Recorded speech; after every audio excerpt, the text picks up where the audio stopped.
Pada penugasan ini, kami menerapkan struktur membran dalam merancang sebuah tenda untuk mewadahi pameran botanikal.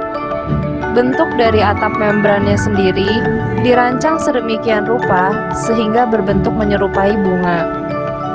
Konsep ini juga terrepresentasikan dalam maket kami dengan warna khas floral dan motif bunga. Pada tenda didesain berlubang di bagian tengahnya dan terdapat taman dengan kolam di bawahnya. Tujuannya agar taman menjadi kor dan air hujan dapat dialirkan ke situ.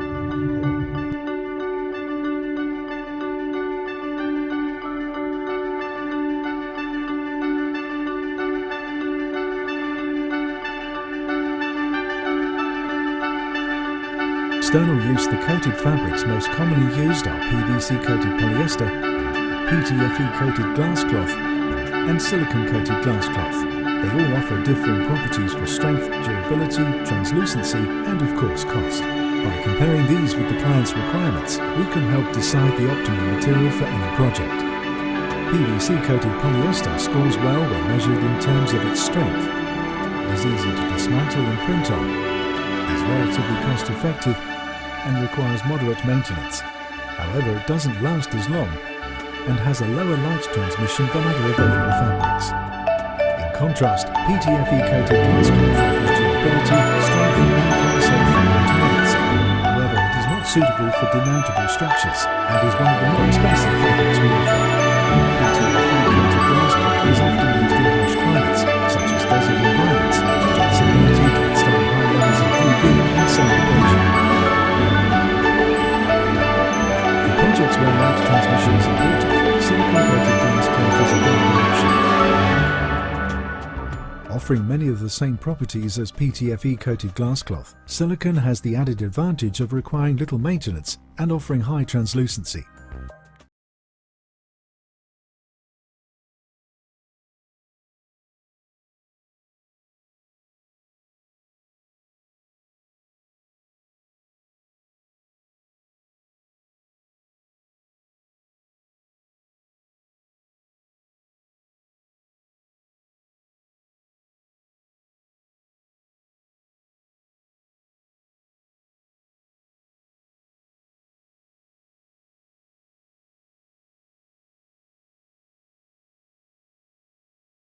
Denah membran berbentuk segi 6 dengan sisi 20 meter dan rusuk 20 meter. Tinggi tiap kolom di setiap titik sudut segi 6 adalah 12 meter.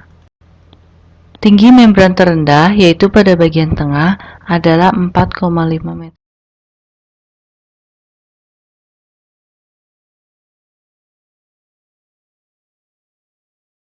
Beban pada atap, yaitu pada membran, diasumsikan merata. Kemudian beban yang diterima disalurkan membran dan rusuknya dari titik tertinggi, yaitu kolom baja, ke tension ring dan kabel baja. Dari tension ring, beban disalurkan ke kabel pusat, kemudian kabel baja dan kabel pusat menyalurkan beban ke pondasi dan tanah.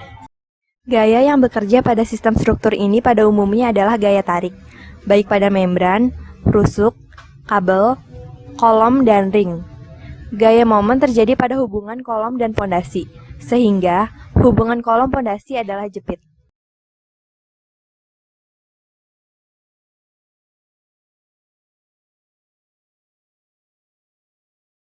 Struktur kabel adalah sebuah sistem struktur yang bekerja berdasarkan prinsip gaya tarik, terdiri atas kabel baja, sendi, batang, dan sebagainya, yang menyangga sebuah penutup. Struktur kabel merupakan struktur furnikular di mana beban pada struktur diteruskan dalam bentuk gaya tarik searah dengan material konstruksinya, sehingga memungkinkan peniadaan momen. Membran adalah struktur permukaan fleksibel tipis yang memikul beban dengan mengalami tegangan tarik. Dasar mekanisme pikul beban pada struktur membran adalah tarik. Membran yang memikul beban tegak lurus terhadap permukaannya dapat mengalami deformasi secara 3 dimensi, bergantung pada kondisi tumpuan dan pembebanannya. Selain tegangan tarik, terjadi juga tegangan geser tangensial pada struktur membran. Sistem membran pada bangunan bentang lebar biasanya masih harus dibantu oleh struktur lainnya seperti kabel atau space frame. Karena sistem membran bila terkena gaya dari angin, maka harus ada daya tarik menuju tumpuan pondasinya.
the process of fabric architecture.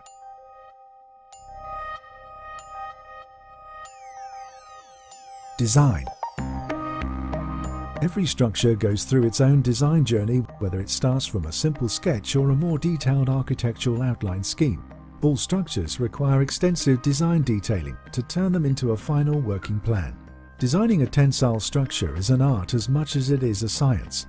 Throughout the preliminary design process, decisions are made on how the canopy will be constructed to meet the aesthetic, functional and engineering requirements set out by the project team. Decisions made at this point will affect the fabrication and installation methods. Boundary detailing is an essential element, falling into three main categories: curved or scalloped edges, straight edges, and fabric edges. A curved or scalloped edge generally consists of a cable enclosed in a pocket in the edge of the fabric membrane. The cables are held and tensioned at the corners by the membrane plates. In larger canopies, webbing belts are added parallel to the pocketed edge for reinforcement, but smaller structures may need no cable at all. As an alternative, it is possible to have an external cable connected to the edge of the membrane by a series of stainless steel link plates. Fabric under tension does not naturally form a straight line, so when a straight edge is required, the membrane is manufactured with a CADA or beaded edge, formed by sealing a flexible rod in a small pocket. This can then be trapped behind an aluminium clamp plate, bolted directly onto the structural steelwork, or slid into an aluminium luff track extrusion.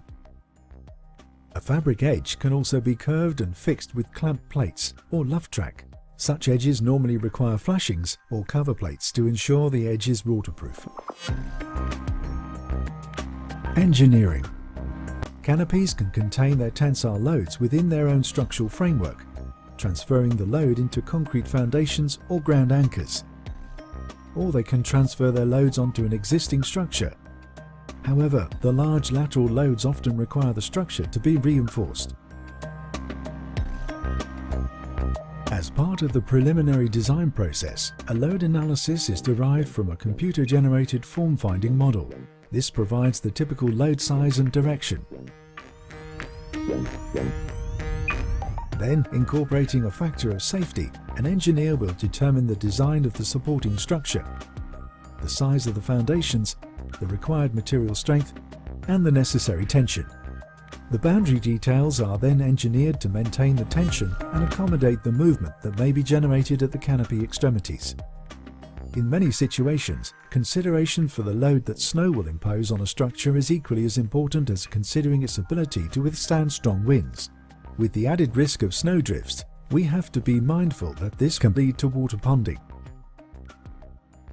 For areas where heavy snow load can be expected, structures are generally designed to have smaller spans and a greater degree of inclination to encourage the snow to slide off. When designed appropriately, fabric structures can withstand the most extreme weather conditions. Manufacture.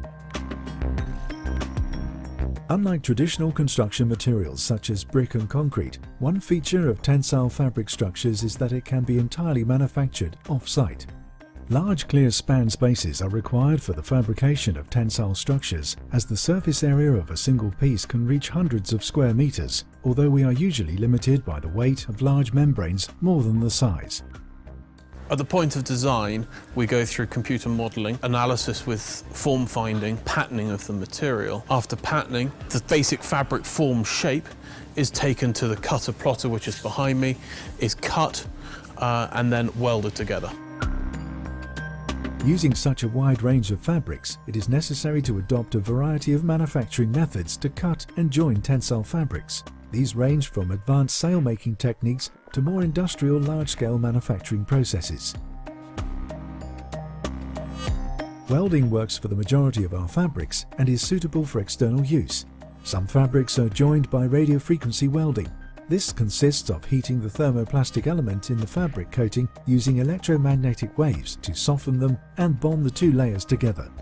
Advanced welding technology allows us to create an even strength across the length of the weld and a bond which will withstand extremely high tensile loads.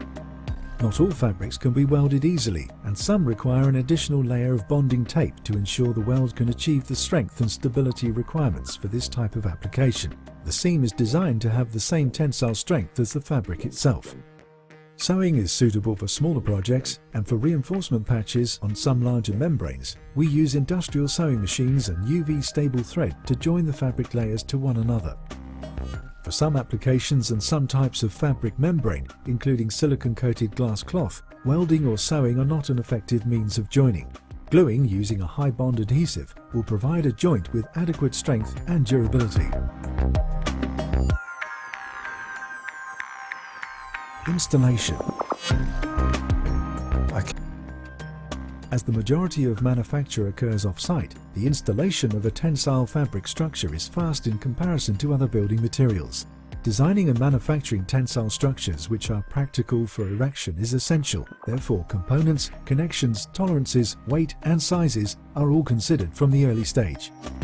Installation of a tensile membrane requires an understanding of the material and its behavior.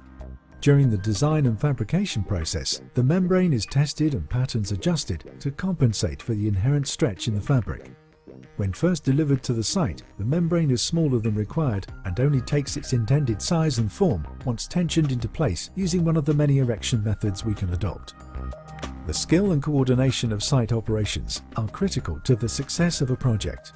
Technical knowledge and experience of the construction and installation process often involves potentially high-risk operations, with demanding access requirements or complex lifting operations.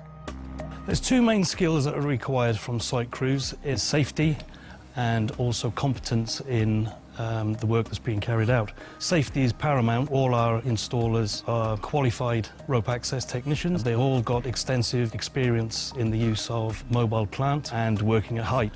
The other requirement is that they're competent in the installation of fabric. Various different fabrics handled in different ways. PVC, PTFE and ETFE are all handled in different ways. Depending on the type of canopy or structure being installed, installation methods can vary. Some structures have masts which are hydraulically jacked up or extended with a telescopic section in order to tension the membrane and support the structure. Smaller structures can have corners pulled out with rigging screws, U-bolts, or by shortening the perimeter mast to tie back cables. Individual scallops can also be tensioned by shortening the edge cable where it connects to the membrane plate. A very common method is to pull panels into parallel luff tracks and tension by drawing out the corner plates that slides inside the luff track.